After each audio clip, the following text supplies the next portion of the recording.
ಇದೇ ವಿಚಾರಕ್ಕೆ ಸಂಬಂಧಪಟ್ಟಂತೆ ಮತ್ತಷ್ಟು ಮಾಹಿತಿಯನ್ನ ಕೊಡ್ತಾರೆ ನಮ್ಮ ಪ್ರತಿನಿಧಿ ನಾಗರಾಜ್ ನೋಡ್ತಾ ಇದ್ದೀವಿ ಒಂದು ಕಡೆ ಇವತ್ತು ಡಿಸಿಎಂ ಡಿಕೆ ಶಿವಕುಮಾರ್ ಅವರು ರಾಜಶೇಖರ್ ಅವರ ಮನೆಗೆ ಭೇಟಿ ಕೊಡ್ತಿದ್ದಾರೆ ಸಾಂತ್ವನ ಹೇಳಲಿಕ್ಕೆ. ಆದರೂ ಕೂಡ ಇಷ್ಟು ದಿನ ಆದ ನಂತರ ಎಲ್ಲರೂ ಕೂಡ ಅಧಿಕಾರಿಗಳು ಆಲ್ಮೋಸ್ಟ್ ಈ ಒಂದು ಜಾಗಕ್ಕೆ ಭೇಟಿ ಕೊಟ್ಟಿದ್ದಾರೆ. ಬಳ್ಳಾರಿಗೆ ಇರಬಹುದು ಅಥವಾ ರಾಜಶೇಖರ್ ಅವರ ಮನೆಗೆ ಇರಬಹುದು ಭೇಟಿ ಕೊಟ್ಟಿದ್ದಾರೆ, ಸಾಂತ್ವನ ಹೇಳೋದು ಇದೆಲ್ಲವೂ ಕೂಡ ಆಗ್ತಾ ಇದೆ. ಇಷ್ಟು ದಿನ ಆದ ನಂತರ ಇಷ್ಟೊಂದು ಡ್ಯಾಮೇಜ್ ಆದ ನಂತರ ಇದೀಗ ಡಿಸಿಎಂ ಡಿಕೆ ಶಿವಕುಮಾರ್ ಕೂಡ ಹೋಗ್ತಾ ಇರುವಂತದ್ದು. ಹಾಗಾಗಿ ಇದೆಲ್ಲೋ ಒಂದು ರೀತಿಯಾಗಿ ಪಕ್ಷದ ಪರವಾಗಿ ಏನಾದರೂ ಹೋಗ್ತಾ ಇದ್ದಾರಾ ಅಂತ?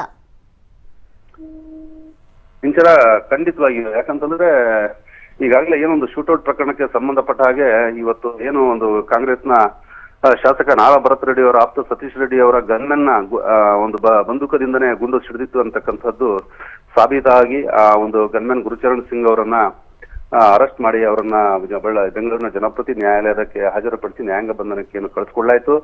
ಇದರಿಂದಾಗಿ ಏನು ಒಂದು ಕಾಂಗ್ರೆಸ್ನ ಶಾಸಕರ ಹಿಂಬಾಲಕರಿಂದಾನೇ ಸಿಡಿದ ಗುಂಡು ಅಂತಕ್ಕಂಥದ್ದು ಒಂದು ಸಾಬೀತಾಯ್ತು. ಈಗಾಗಲೇ ಏನು ಮೃತಪಟ್ಟ ರಾಜಶೇಖರ್ ಇದ್ದಾರೆ, ರಾಜಶೇಖರ್ ರೆಡ್ಡಿ ಅವರ ಕುಟುಂಬಕ್ಕೆ ಈಗಾಗಲೇ ಜಮೀರ್ ಅಹಮದ್ ಖಾನ್ ಅವರು ಭೇಟಿ ನೀಡಿ 25 ಲಕ್ಷದಷ್ಟು ಒಂದು ದೊಡ್ಡ ಮೊತ್ತದ ಹಣವನ್ನ ಒಂದು ಪರಿಹಾರವಾಗಿ ಕೊಟ್ಟಿದ್ದಾರೆ. ಸಂಸದ ತುಕಾರಾಂ ಅವರು ಭೇಟಿ ಕೊಟ್ಟಿದ್ದಾರೆ, ಶಾಸಕ ಭರತ್ ರೆಡ್ಡಿ, ಹಾಗೆ ಎಲ್ಲ ಅಧಿಕಾರಿಗಳು, ಎಲ್ಲ ಜಿಲ್ಲಾಡಳಿತ ಎಲ್ಲವೂ ಭೇಟಿ ಕೊಟ್ಟಿರ್ತಕ್ಕಂಥದ್ದು. ಇದರ ಬೆನ್ನಲ್ಲೇ ಈಗ ಬಿಜೆಪಿ ನಾಯಕರು, ರಾಜ್ಯ ಮತ್ತು ಕೇಂದ್ರದ ಬಿಜೆಪಿ ನಾಯಕರು ಜನಾರ್ದನ್ ರೆಡ್ಡಿಯ ಅಂಬಾವಿ ನಿವಾಸಕ್ಕೆ ಸಾಲಾಗಿ ಇವತ್ತು ಭೇಟಿ ಕೊಡ್ತಿರ್ತಕ್ಕಂಥದ್ದು. ಮಾಧ್ಯಮಗಳಲ್ಲಿ ಏನು ಸರ್ಕಾರದ ವಿರುದ್ಧ ಪುಂಖಾನುಪುಂಖವಾಗಿ ಅವರು ಆರೋಪವನ್ನ ಮಾಡ್ತಾ ಇರ್ತಕ್ಕಂಥದ್ದು ನಿಜವಾಗಿ ಕೂಡ ಸರ್ಕಾರ ಮತ್ತು ಮುಖ್ಯಮಂತ್ರಿಗಳನ್ನ ಇಕ್ಕಟ್ಟಿಗೆ ಸಿಲುಕಿಸಿರ್ತಕ್ಕಂಥದ್ದು ಈ ಒಂದು ಪ್ರಕರಣ. ಹಾಗಾಗಿ ಏನು ಒಂದು ಬಿಜೆಪಿಯ ವಿರೋಧ ಪಕ್ಷ ನಾಯಕರಿರ್ಬೋದು, ಪರಿಷತ್ತಿನ ಉಪ ನಾಯಕರಿರ್ಬೋದು, ಹಾಗೆ ವಿ ಸೋಮಣ್ಣ, ಈ ತರದವರೆಲ್ಲರೂ ಕೂಡ ಸರ್ಕಾರದ ವಿರುದ್ಧ ಆರೋಪ ಮಾಡ್ತಾ ಇರತಕ್ಕಂಥದ್ದು, ಕಂಡಮ್ ಮಾಡ್ತಾ ಇರೋದನ್ನ ಪರಿಗಣಿಸಿದ ಮುಖ್ಯಮಂತ್ರಿಗಳು ಈ ಒಂದು ಡ್ಯಾಮೇಜ್ ಕಂಟ್ರೋಲ್ಗಾಗಿ ಇವತ್ತು ಉಪಮುಖ್ಯಮಂತ್ರಿ ಡಿ ಕೆ ಶಿವಕುಮಾರ್ ಅವರನ್ನ ಕಳಿಸ್ತಾ ಇದ್ದಾರೆ.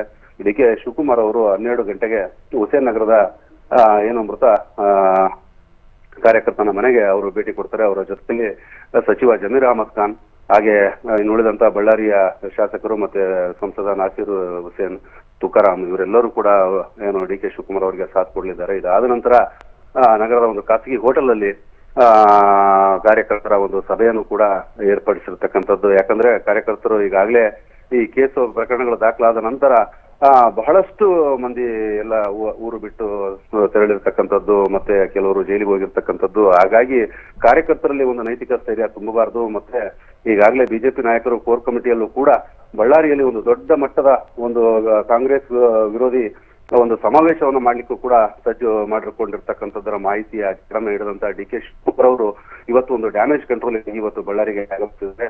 ಇಲ್ಲಿ ಆಗಮಿಸಿ ಎಲ್ಲ ಸಂಪೂರ್ಣ ಕಾರ್ಯಕರ್ತರು ಮತ್ತೆ ಮುಖಂಡರುಗಳ ಜೊತೆ ಭೇಟಿ ಮಾಡಿ ವಿವರಗಳನ್ನ ಪಡೆದು ಅವ್ರಿಗೊಂದು ನೈತಿಕ ಸ್ಥೈರ್ಯ ತುಂಬೋದ್ರ ಮೂಲಕ ನಿಮ್ ಜೊತೆ ನಾವಿದ್ದೀವಿ ಅನ್ನೋಂತ ಒಂದು ಸಂದೇಶವನ್ನ ರವಾನಿಸುವ ಉದ್ದೇಶದಿಂದ ಈ ಭೇಟಿ ಕೂಡಿದೆ ಅಂತಾನೆ ವ್ಯಾಖ್ಯಾನಿಸಬಹುದು.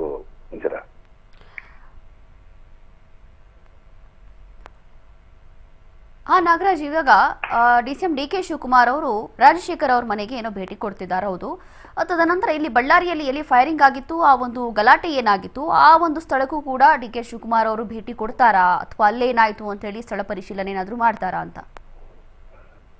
ಈಗಾಗಲೇ ಈ ಒಂದು ಗಲಭೆ ನಡೆದಂತ ಸ್ಥಳಕ್ಕೆ ಈಗಾಗಲೇ ಏನು ಒಂದು ಎಚ್.ಎಂ. ರೇವಣ್ಣ ಅವರ ನೇತೃತ್ವದ ಒಂದು ಕಮಿಟಿ, ಸತ್ಯಶೋಧನಾ ಕಮಿಟಿ ಈಗಾಗಲೇ ಭೇಟಿ ನೀಡಿ ವರದಿಯನ್ನ ಪಡೆದು ಹೋಗಿ ಈಗಾಗಲೇ ಡಿ ಕೆ ಶಿವಕುಮಾರ್ ಅವ್ರಿಗೂ ಕೂಡ ಆಫ್ ದ ರೆಕಾರ್ಡ್ ಅಲ್ಲಿ ಒಂದು ವರದಿಯನ್ನ ಅವರು ಸಲ್ಲಿಸಿರ್ತಕ್ಕಂಥದ್ದು.